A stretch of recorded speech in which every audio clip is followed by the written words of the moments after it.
Top quality और consistent performance के लिए सिर्फ सिल्वर पंप। टॉप क्वालिटी और कंसिस्टेंट परफॉर्मेंस के लिए सिर्फ सिल्वर पंप, नाम याद रखना।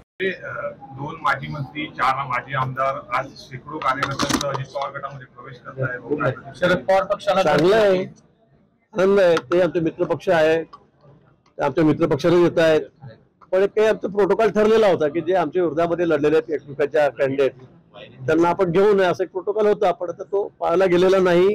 आम्ही बोलू वरती त्या बाबतीमध्ये, परंतु ते घेत आहेत, चांगलं आहे। शरद पवार गटाला सोडून किंवा उभाटाला सोडून अनेक लोक आता महायुतीमध्ये येत आहेत, त्यांचं स्वागत आहे। आपले शहरातले नेते तुम्ही अजितदादांची काही चर्चा केली का या संदर्भात? नाही, मी या संदर्भामध्ये कुठल्या अजितदादांशी चर्चा केली नाही किंवा त्यांनी आम्हाला विचारलेलं नाहीये, त्यामुळे असं चर्चा करण्याचं काही प्रश्न की त्यांचा पक्ष आहे, त्याचा तो निर्णय आहे। पण युतीमध्ये ठरल्यानंतर देखील असं पक्ष प्रवेश होत आहे, करायला नको, माझं तेच मत आहे। अजित पवार मुख्यमंत्री काळामध्ये ते सगळे जे तिकडे गेले ते आमच्याकडे येणार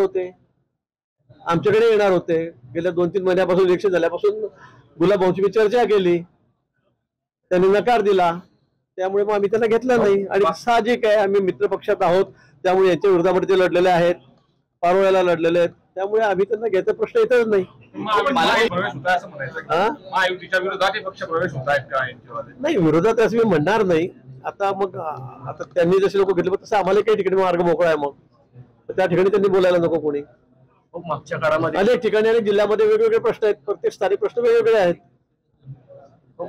मी तेच म्हटलं की घेताना तपासूनच घेतलं पाहिजे। आमचाही बीजेपीचा एक प्रोटोकॉल आहे, कोणाला घ्यायचं कोणाला नाही घ्यायचं, त्यांचं काय पूर्व सगळं चारित्र्य काय आहे, आर्थिक व्यवहार काय आहेत हे बघूनच घेतलं पाहिजे, आणि आम्ही त्याप्रमाणेच घेतो।